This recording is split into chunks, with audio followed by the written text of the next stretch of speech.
The American campaign against North Vietnam's transport system began on April 3, 1965.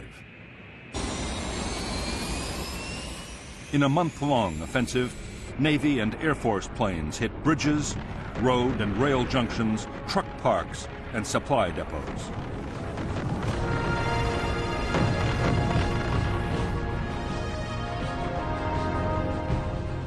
For the Americans, one of the most important targets was the Ham Rung Bridge across the Song Ma River.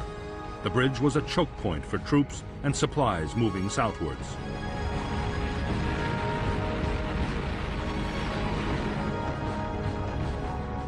In spite of repeated attempts, the Americans failed to destroy the target. 2 U.S. planes were lost to MiG fighters and more to anti-aircraft defenses.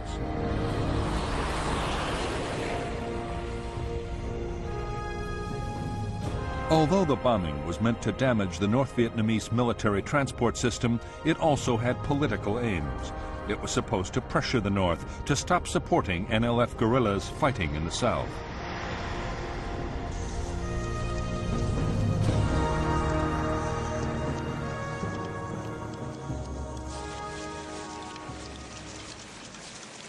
In spite of the mounting damage, Ho Chi Minh, the northern president, was defiant. In South Vietnam, the NLF were doing well on the battlefield. South Vietnamese government forces were on the defensive. Ho meant to continue supporting the war as long as his Chinese and Soviet allies provided the weapons and financial support to carry on.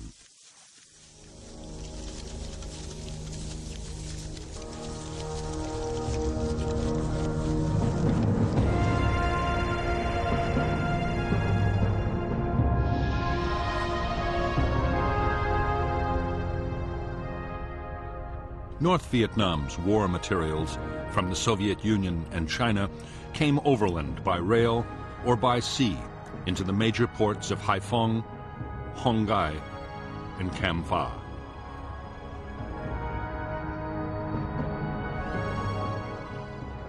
Supplies and troops destined for the war in the south were then sent on to staging areas, especially Dong Hoi.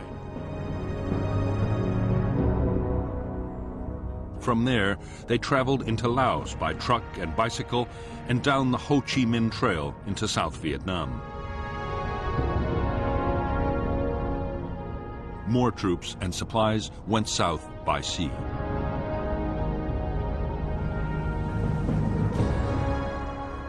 American aircraft had already attacked junctions, bridges, troop staging areas, and supply depots vital to the North's supply effort.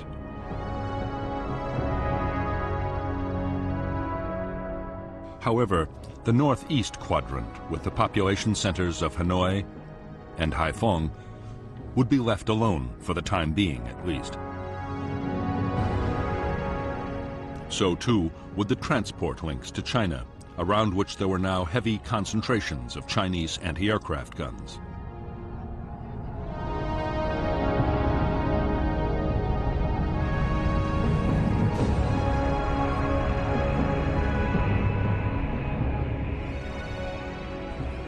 As the Rolling Thunder campaign continued, opposition to the bombing grew in the United States and around the world.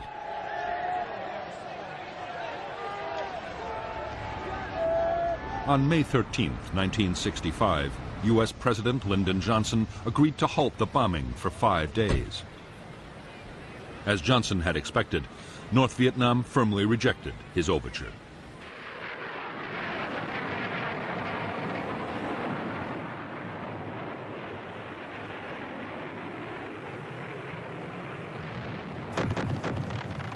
In the months that followed the bombing pause, Rolling Thunder attacks were steadily intensified.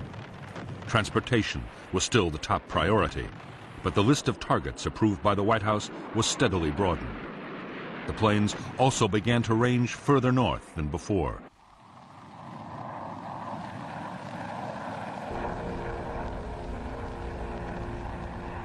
Soon, U.S. fighters had shot down their first MiGs of the air war.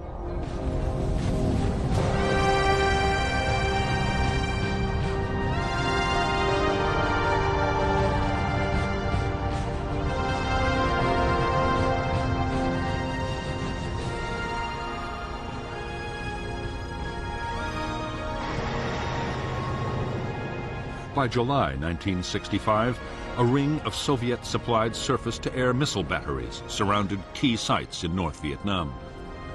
The SAM was 35 feet long and radar-guided. It could hit a target 20 miles away and was one of the most advanced anti-aircraft weapons in the world.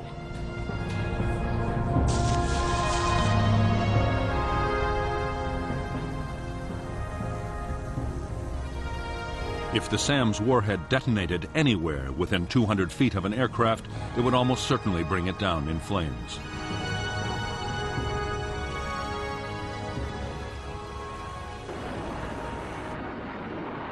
The missile defenses destroyed their first U.S. aircraft in late July 1965. In the coming months, 1 in every 20 SAMs fired would hit its target. By the end of 1965, they had lost 171 planes. For American air commanders, the SAMs were a nightmare. The only solution was to try and stay outside their range for as long as possible.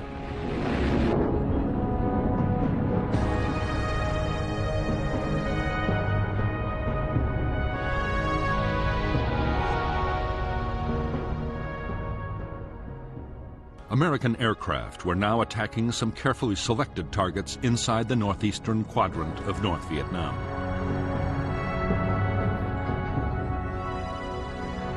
However, they had orders to avoid prohibited zones of 10 miles around the capital Hanoi and 4 miles around the port of Hai Phong.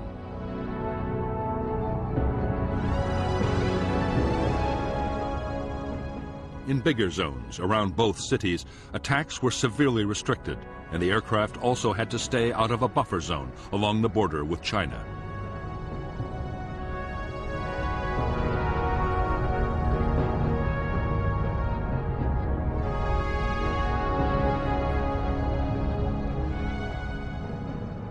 It was in the northeastern quadrant that the North Vietnamese had built up the heaviest concentrations of fighters and anti-aircraft missiles. The Americans knew the operating ranges of the MiGs and the SAMs. Attacking aircraft took elaborate measures to avoid them until the last possible moment.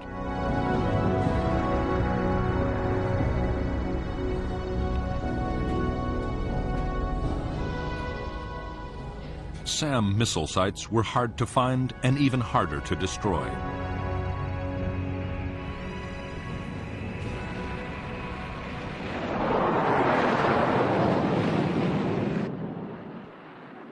To make the problem worse, those inside prohibited zones around Hanoi and Hai Phong could not be attacked at all.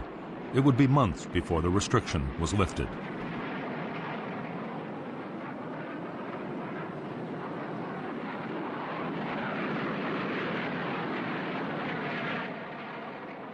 Avoiding SAMs posed its own dangers for American pilots.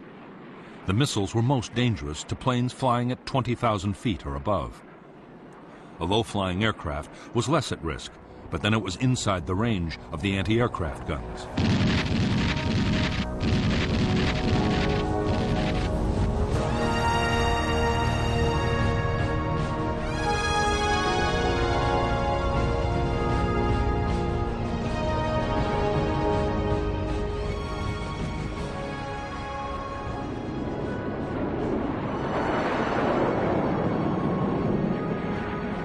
By this time, North Vietnam's MiG fighters were being sent into battle whenever the odds seemed in their favor. Always they fought under strict control from the ground. Their tactics were to approach from behind and above the Americans and then mount a sudden ambush.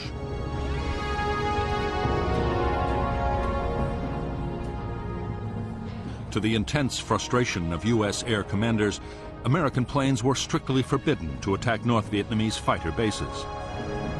The fear in the White House was that Chinese or Soviet advisors might be killed, provoking retaliation.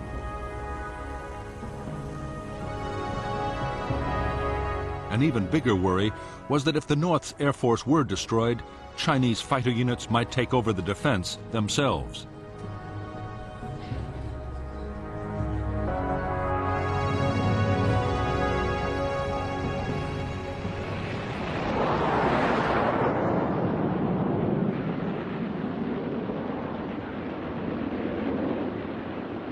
By September 1965, MiGs had destroyed 11 U.S. aircraft in combat, but more than 20 MiGs had been shot down by American planes. Nearly two-thirds of the whole North Vietnamese fighter force was gone. In October 1965, General Giap, the North Vietnamese defense chief, was forced to order the 921st Fighter Wing to cut back combat operations.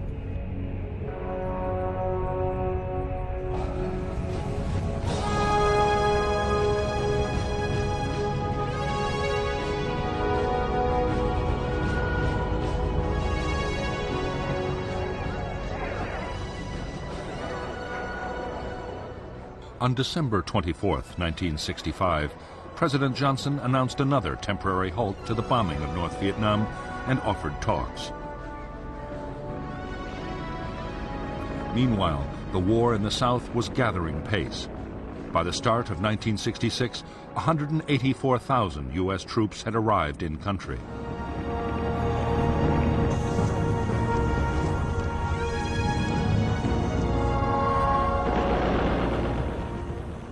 They were already launching big operations against the NLF guerrillas.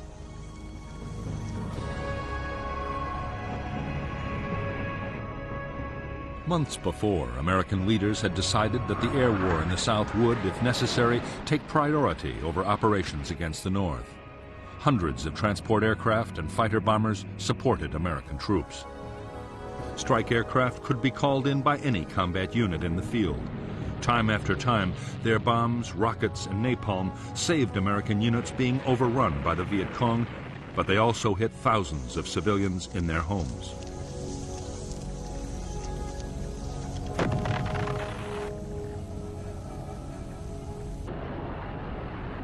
Against Viet Cong troops in the open, tactical fighter bombers were accurate and destructive weapons. However, against fortified guerrilla bases spread out under the forest canopy, they were almost useless.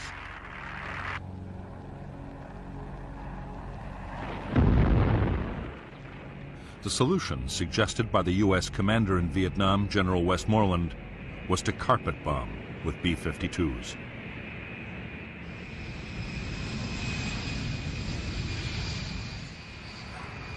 The B-52 could carry 51 750 and 500-pound bombs, a 13.5-ton payload. A modified version, the Big Belly, could carry 108 750 and 500-pound bombs, a massive 31 3/4 tons. A cell of 3 B-52s could obliterate an area 3 miles long and 2 miles wide.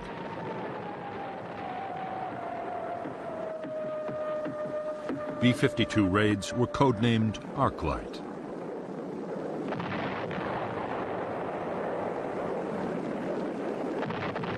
Each raid had involved a 12-hour round trip from Guam in the Pacific Ocean.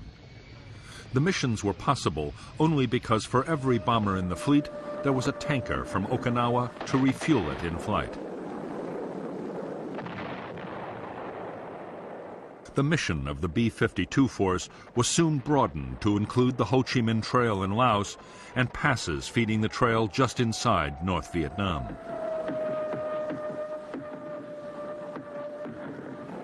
The bombers were also accurate enough to support U.S. troops on the ground. Radar could direct the B-52s to a target day or night up to 200 miles away and tell the crew exactly when to drop their bombs.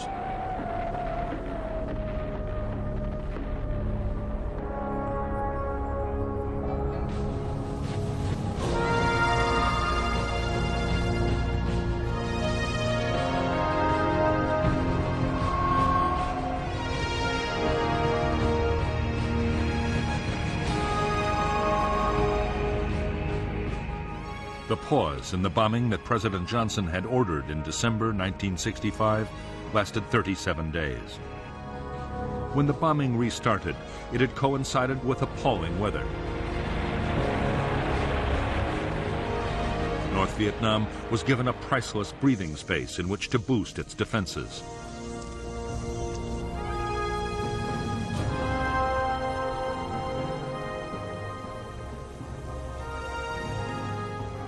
The North's most important installations were now defended by 5,000 anti-aircraft guns. They included new radar-guided 85 and 100 millimeter weapons able to bring down an aircraft at nearly 20,000 feet. More SAM missile sites had also been put in place.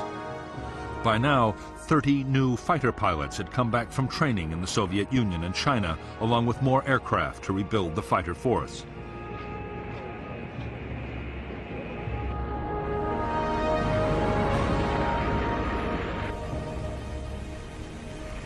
American aircraft losses were now 20 a month over North Vietnam.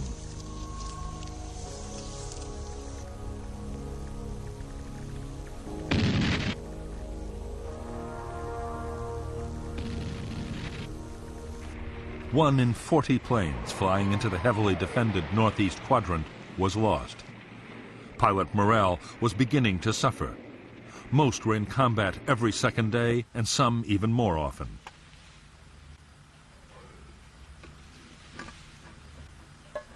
Realizing that dangerous problems were developing, the Americans moved to send more carrier pilots to Southeast Asia. They also overhauled the supply system.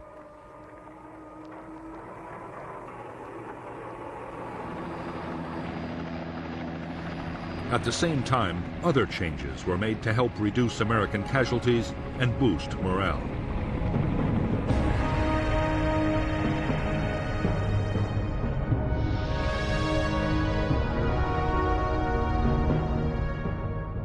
In April 1966, Yankee Station and the carriers of Task Force 77 were moved nearer to North Vietnam. At the same time, two new search and rescue stations were created, called North and South. The stations were placed on the routes most used by U.S. strike aircraft.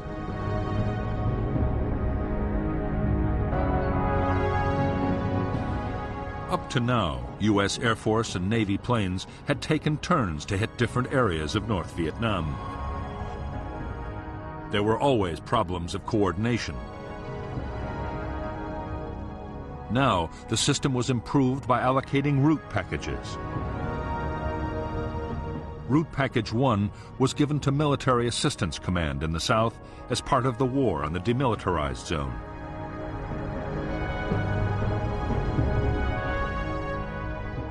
The Air Force was assigned Route Packages 5 and 6A. The Navy concentrated its efforts on the route packages nearer the coast.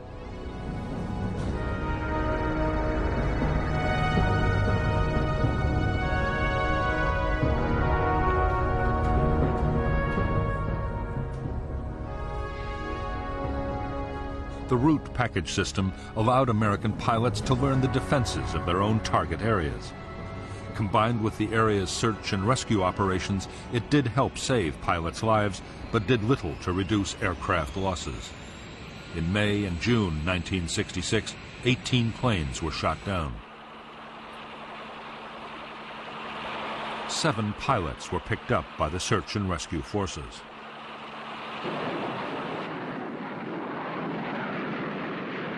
By now, every American raid included attacks to suppress anti-aircraft defenses. Strikes were also supported by a vast array of sophisticated technology. Early warning radar aircraft could alert pilots to MiGs or SAM launches. Electronic warfare planes tried to jam anti-aircraft radars. Wild Weasel strike aircraft, armed with the new Shrike radar-seeking missiles, were deployed to hit the SAM sites.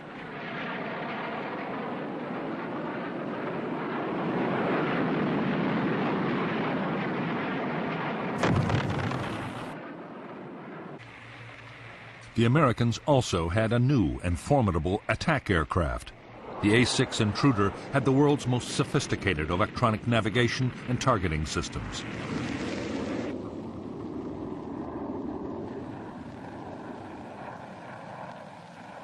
It could find and hit targets day or night in any weather and carried a 6.5-ton bomb load. In poor conditions, a pair of intruders could destroy a target that a normal raid of 100 aircraft might fail to hit.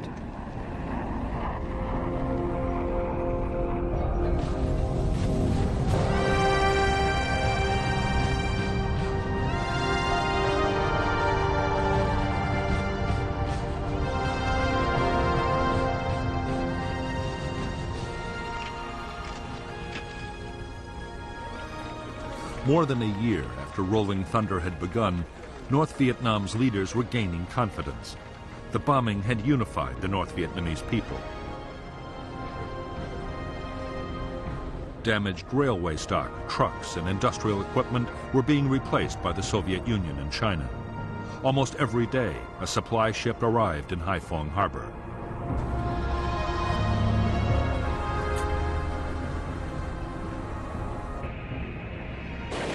The Soviet Union had also supplied new advanced fighter aircraft, bringing the number of North Vietnamese planes to 70. The MiG-21 all-weather interceptor was able to fly at twice the speed of sound and was highly maneuverable.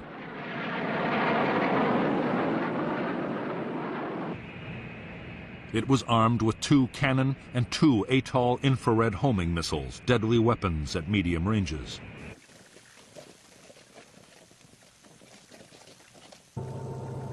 In spite of the American bombing, the North Vietnamese had actually increased the flow of men and supplies to the southern battlefield.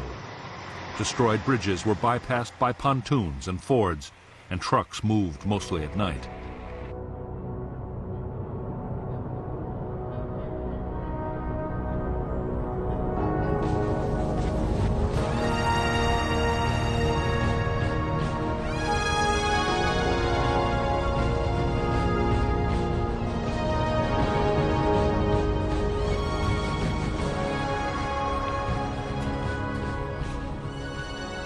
For months, the American Joint Chiefs of Staff in Washington had been urging the president to launch an all-out campaign against North Vietnam. Above all, they wanted to target petroleum and oil storage, the PAL system.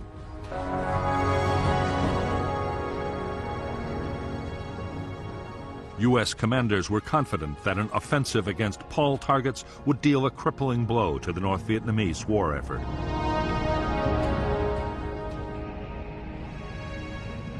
The offensive was put off again and again.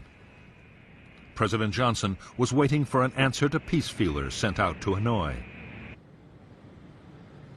When there was no response, the president approved the attacks.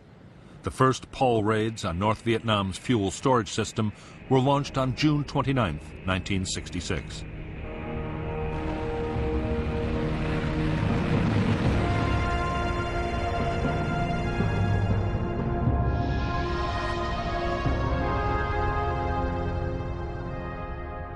North Vietnam had 13 major oil storage facilities.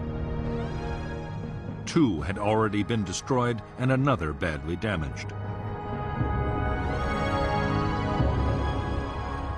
The new American campaign was launched by U.S. Air Force planes flying from Thailand and by the Navy carriers Ranger, Constellation, and Hancock.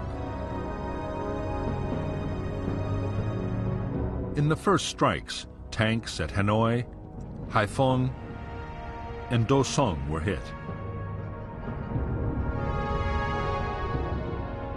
The following days saw attacks on yet more sites.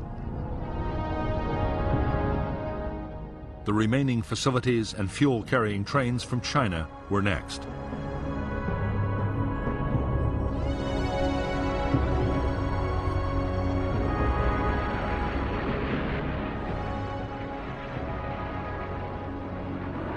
The American attacks were completely devastating. The North's biggest facility at Haiphong was totally destroyed. Smoke from the burning tanks reached 20,000 feet into the sky.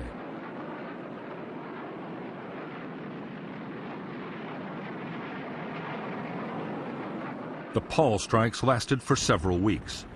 76% of the designated oil facility targets in North Vietnam's main storage and pumping facilities were wrecked. So were half the barges used to ferry oil from tankers offshore. The reaction from North Vietnam's air defenses was furious. SAMs and anti-aircraft guns were reinforced as the raids went on.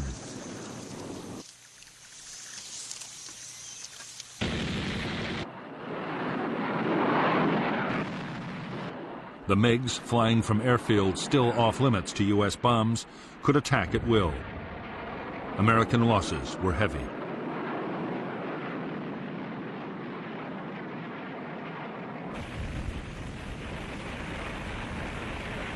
In spite of the massive size of the Paul campaign and the heavy cost in downed aircraft, the American raids had a limited effect. The big oil tanks had been destroyed, but long before, the North had dispersed its stocks in smaller tanks and bunkers. Some had been hidden in residential districts, places the Americans might avoid attacking. The Americans launched a massive effort to try and eliminate the dispersed oil stocks.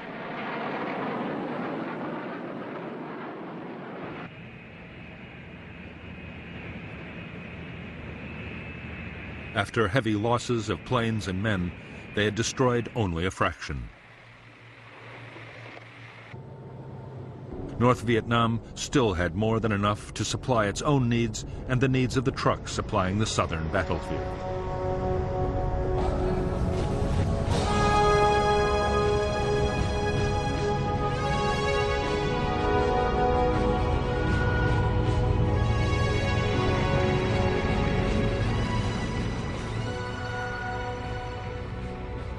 In October 1966, the U.S. Defense Secretary Robert McNamara paid a visit to the American carrier fleet off the shores of North Vietnam. With him was General Wheeler, the chairman of the Joint Chiefs of Staff, and Admiral Sharp, the Pacific Fleet commander.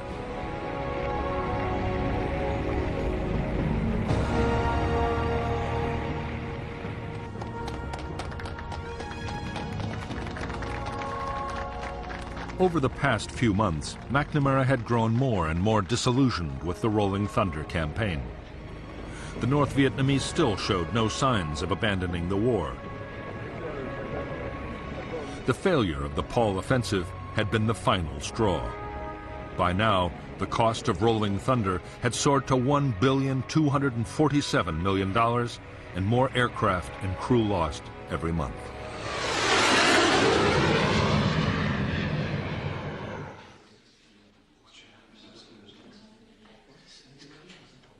McNamara now favored curtailing the bombing.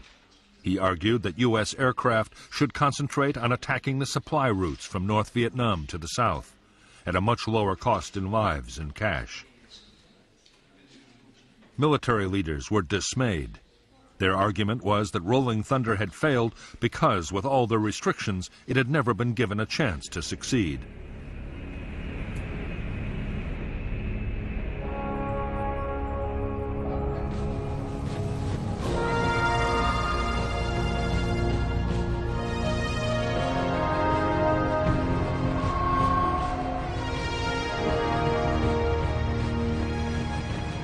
During 1966, as Operation Rolling Thunder intensified, American and Australian warships joined in the campaign against North Vietnam.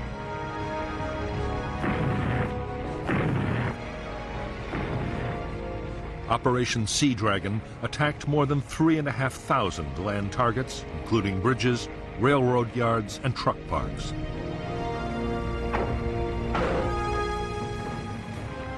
More than 300 coastal defense and radar installations were damaged or destroyed.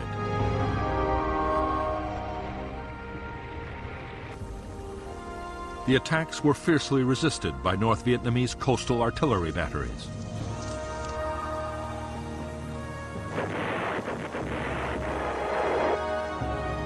During the 2 years of Sea Dragon attacks, the guns would hit 19 ships. None were sunk, but several suffered serious damage. In early February 1967, President Johnson declared a 6-day halt in attacks on North Vietnam. The North Vietnamese immediately raced supplies and men to the south, as they had done during every pause before.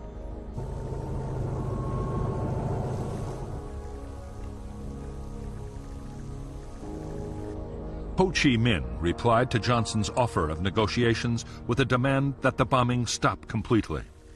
Ho made no promise that even then he would talk.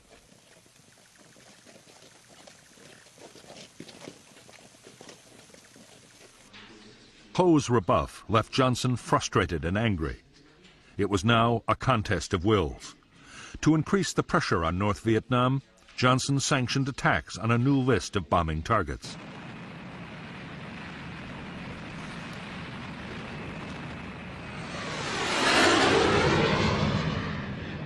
American planes would attack the North's airfields, power plants, and industries, while the Navy's Operation Sea Dragon would be expanded.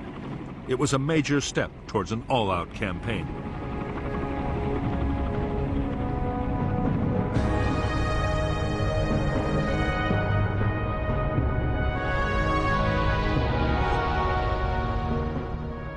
The U.S. and Australian warships of Operation Sea Dragon were allowed to extend operations from 19 to 20 degrees north.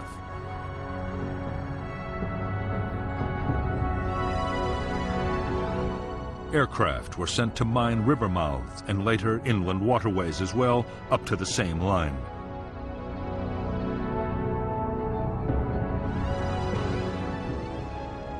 Haiphong Harbor, however, the North's most important port, would not be mined until 1972 to avoid the risk of sinking Soviet ships.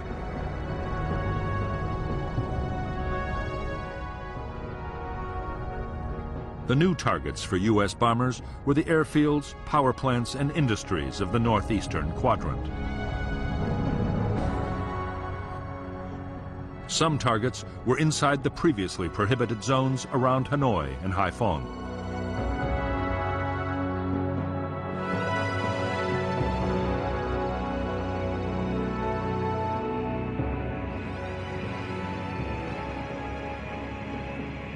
The American attacks on North Vietnam's airfields began on April 24, 1967. By the end of the year, all but one of the North's MiG bases had been hit. The attacks inflicted heavy damage on runways and installations. There were furious air combats over Hanoi and Haiphong as every available MiG was thrown into action.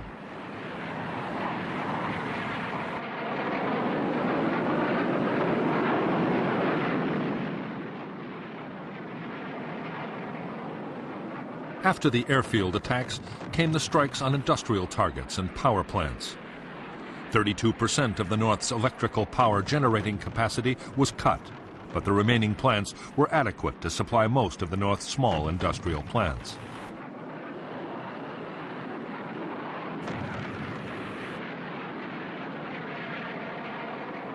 By now, the weather had improved, and the bombers now ranged freely, hitting old and new targets again and again. In May 1967, as desperate battles raged in the skies over Hanoi and Haiphong, the Americans shot down 26 North Vietnamese fighters. North Vietnam's pilot strength had been halved.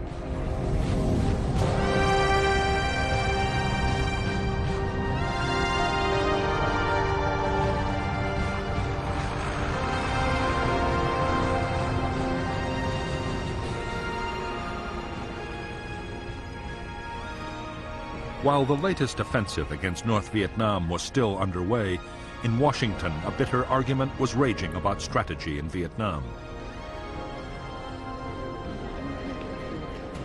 President Johnson's civilian and military advisors were now completely at odds. The military wanted a major escalation of the air and ground war in an all-out push for victory. The civilians, especially Robert McNamara, were calling for the war effort to be leveled off.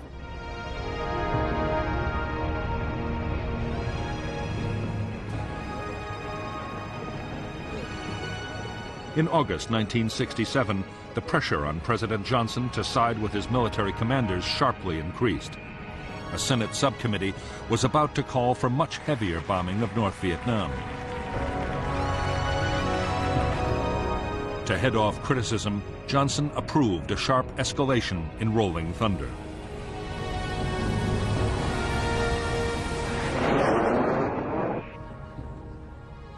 For the Defense Secretary, Robert McNamara, the decision to escalate was the end of the road. His advice had been ignored, and plainly he no longer had the confidence of the president. McNamara had no option but to resign.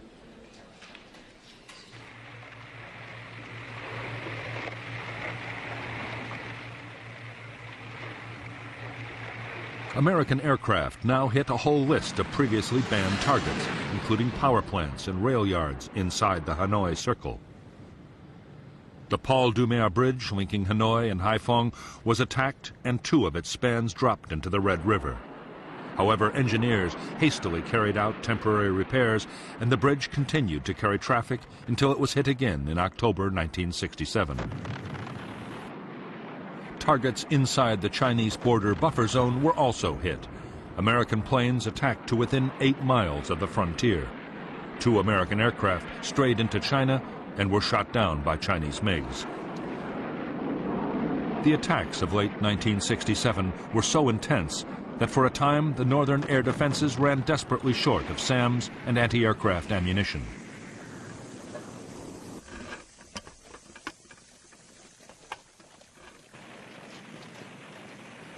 Almost all important targets except Haiphong Port had been hit repeatedly.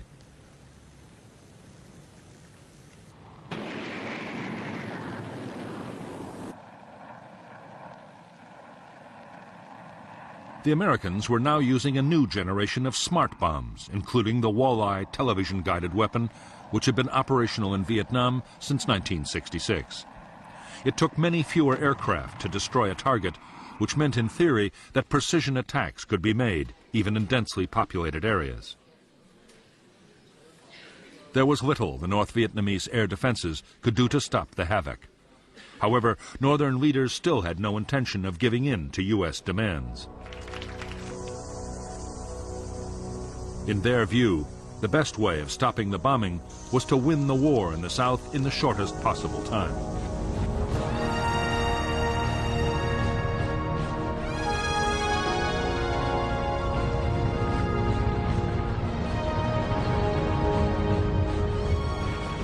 In January 1968, 84,000 NLF and North Vietnamese Army troops launched their long-planned Tet Offensive. They attacked towns and cities all over South Vietnam and held huge tracts of Saigon, the capital, for weeks.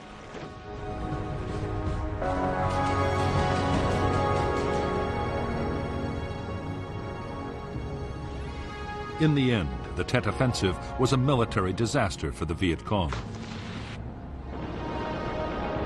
40,000 were killed in more than a month of savage fighting.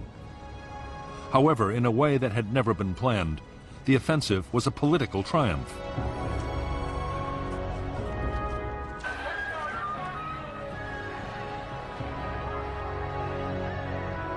In the United States, public opinion had been turning against the war for months. The sheer scale of the latest offensive now seemed to confirm that U.S. strategy had failed. The pressure on President Johnson to look for a negotiated settlement grew irresistible.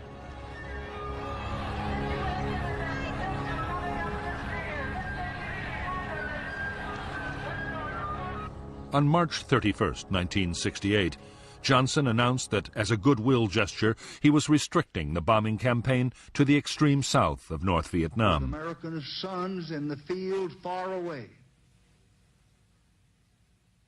On April 3rd, Hanoi radio announced that if bombing ceased unconditionally, the talks could begin.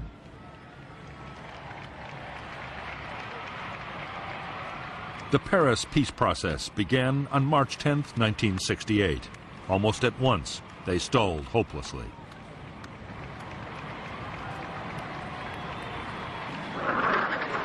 Meantime, U.S. aircraft and warships continued to attack transportation targets below the 20th parallel.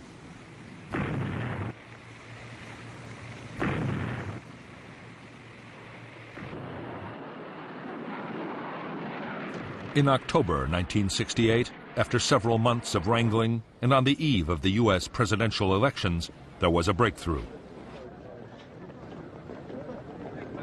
The North Vietnamese agreed that in exchange for a complete halt to the bombing, they, for their part, would no longer infiltrate troops across the DMZ or shell major cities in the south. Johnson knew that being seen to oppose peace could damage his party's chances in the coming elections. Reluctantly, he agreed to stop the bombing.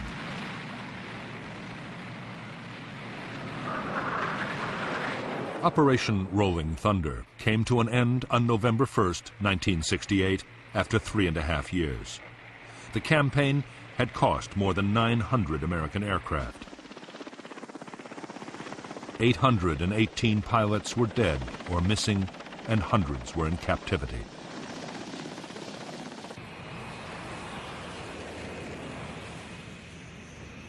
On the northern side, nearly 120 North Vietnamese planes had been destroyed in air combat, in accidents, or by friendly fire. On the ground, according to McNamara's estimates, 182,000 civilians had been killed during Operation Rolling Thunder. 20,000 Chinese support personnel had also been casualties of the bombing.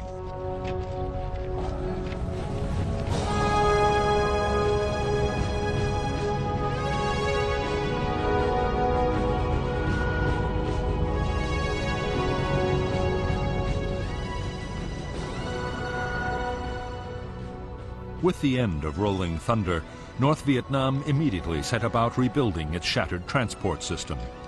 In spite of the talks still going on in Paris, the northern commander, General Giap, was already planning his next offensive in the south. He sharply increased the flow of supplies and men down the Ho Chi Minh Trail.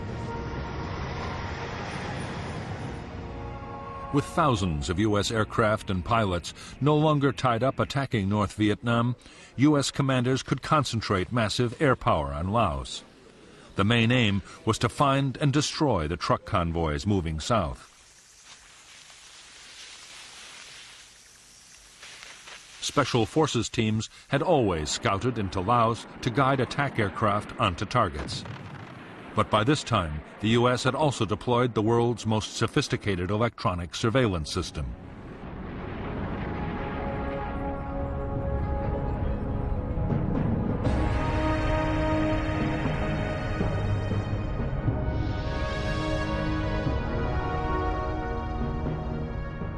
Between 1966 and 1971, in Operation Igloo White, American aircraft laid a sophisticated system of electronic sensors down the Ho Chi Minh Trail in Laos.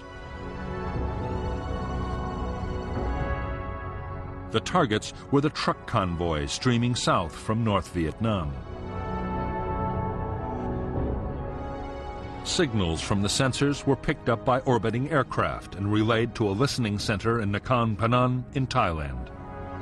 Other aircraft carried instruments to detect the electrical activity of truck engines. When a convoy was detected, the Americans would launch a raid by B-52s or fighter bombers into the target area.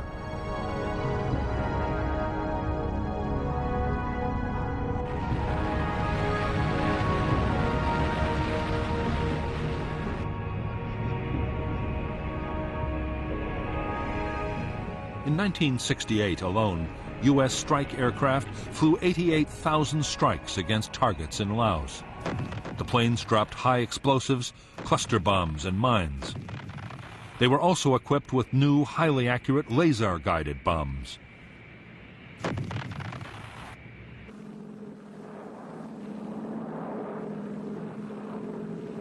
In the front line of the war against the trucks, the formidable gunships known as Spooky played a vital part.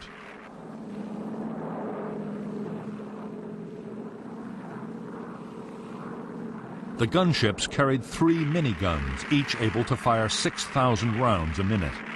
Flying in a circular pattern over the target, the gunship would rain down an awesome weight of fire.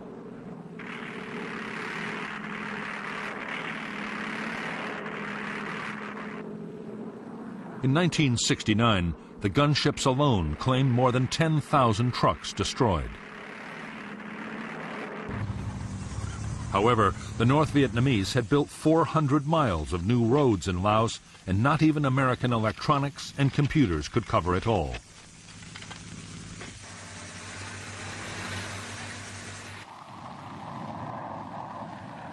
Still, U.S. aircraft would drop 750,000 tons of bombs on Laos, 10 times the weight dropped on Japan in World War II.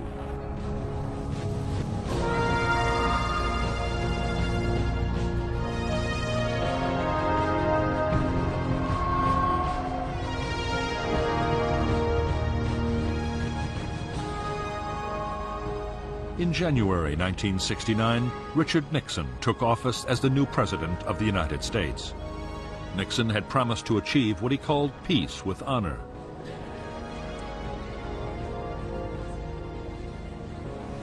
The aim was to negotiate a settlement that would allow the 500,000 U.S. troops in Vietnam to be withdrawn, while still allowing South Vietnam to survive.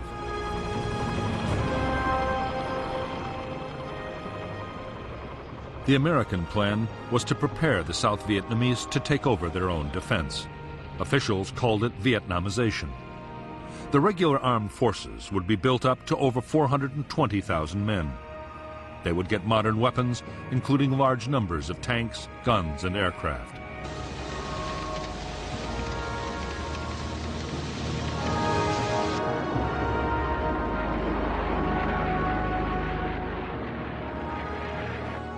The North's strategy for 1969 was to keep up the pressure in South Vietnam. While negotiations were going on, they meant to improve their position on the battlefield.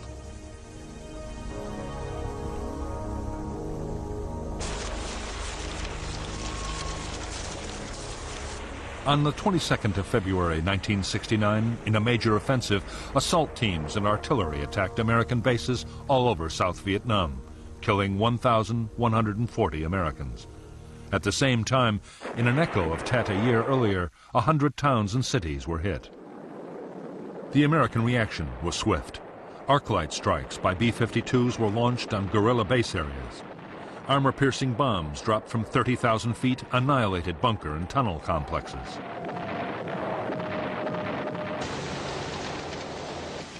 On the ground, American units launched spoiling attacks on guerrilla staging areas and captured enormous quantities of supplies.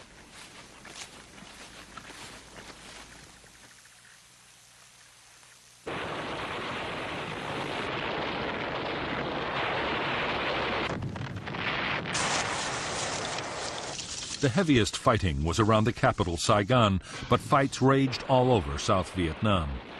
In the first 3 weeks of battles, the Americans lost 1,100 men.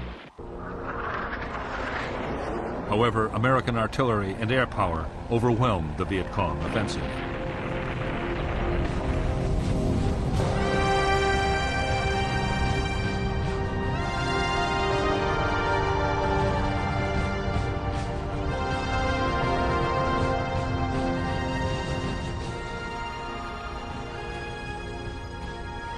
In the White House, there was anger and deep frustration at the latest campaign against South Vietnam. President Nixon and his advisors were determined to retaliate to show that the U.S. was serious about defending its ally. The problem was that going back to bombing North Vietnam would cause an outcry in the United States.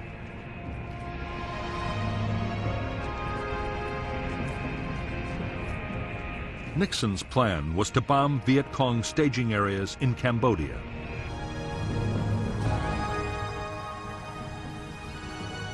For years, they had been the springboards for attacks against Saigon. These jungle areas held tens of thousands of troops and vast stores of supplies and weapons.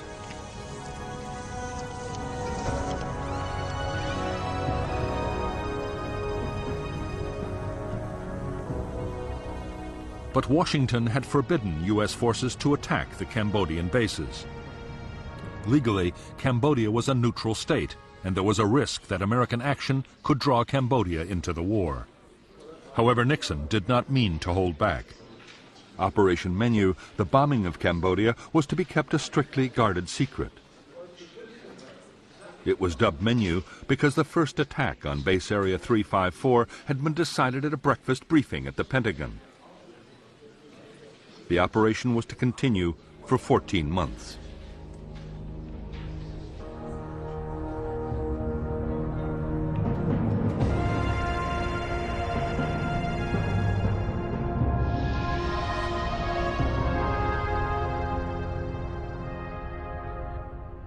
As well as the Ho Chi Minh Trail running from North Vietnam, NVA forces were also supplied by North Vietnamese and Soviet ships, which were allowed to dock at Sihanoukville.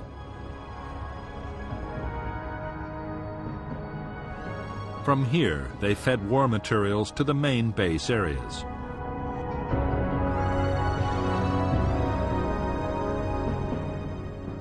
The biggest Viet Cong strongholds were west and north of Saigon, in the areas known as the Parrot's Beak and the Fish Hook.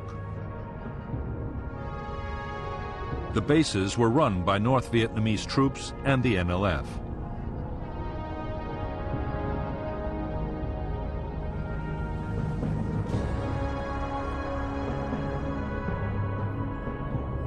Starting in February 1969, American B-52 bombers from Thailand launched devastating strikes against each of the base areas in turn.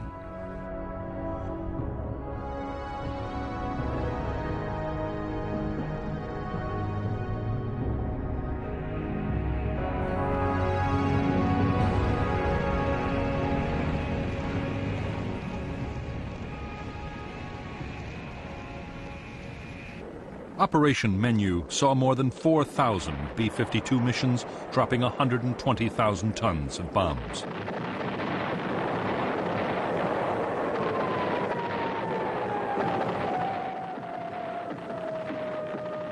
In later campaigns, B-52s supported American and South Vietnamese ground incursions into Cambodia and backed Cambodian government forces against the Khmer Rouge guerrillas. Altogether, in 4 years of bombing, U.S. aircraft would unload more than 500,000 tons of bombs on Cambodia.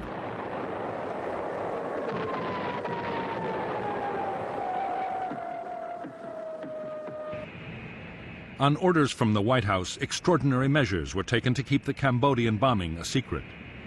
Defense Department officials always claimed the raids were over South Vietnam. Because the planes were guided to their target by radar at the Bien Hoa air bases, and orders to drop the bombs were also issued from there, often the pilots themselves did not know they were bombing Cambodia. Those that did were ordered to falsify their flight logs upon returning to base to maintain the secrecy.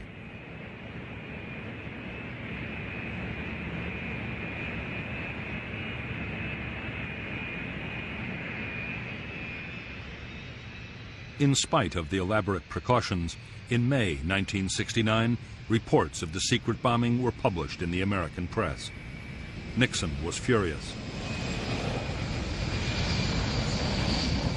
Only recently, the American public had learned of the My Lai massacre, in which over 200 South Vietnamese villagers had been killed by U.S. troops back in 1968.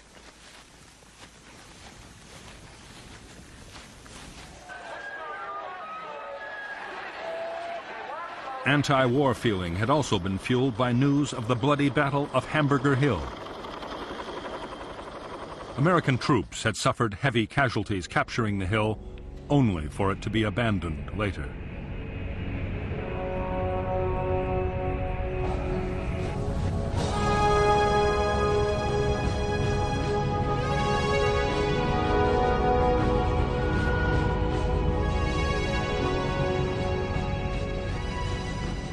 On June 8, 1969, President Nixon met with South Vietnamese President Nguyen Van Thieu on Midway Island in the Pacific.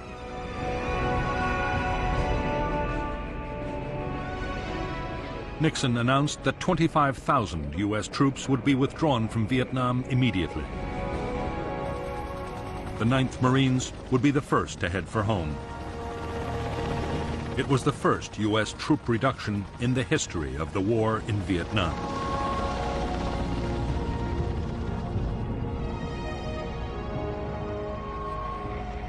By the fall of 1969, Nixon's initiatives had succeeded in quietening public opposition to the war. To keep up the momentum, the president announced a second batch of troop withdrawals and promised to reduce the draft call.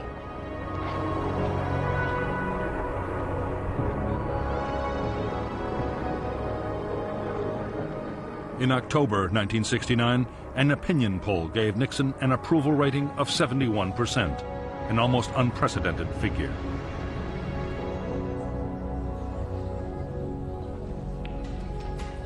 Although Nixon was preparing to pull out American troops, he had no intention of giving up on Vietnam.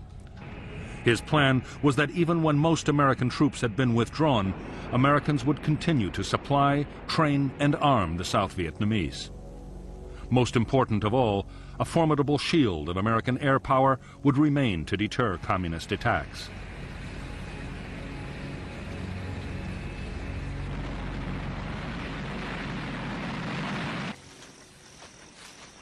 As ground combat in South Vietnam fell to its lowest level in 6 years, the prospects for success looked increasingly good in Washington. What U.S. officials did not know was that in North Vietnam, the greatest offensive of the whole war was being prepared. The plan was to use nearly 200,000 troops and hundreds of tanks in a full-scale invasion of South Vietnam.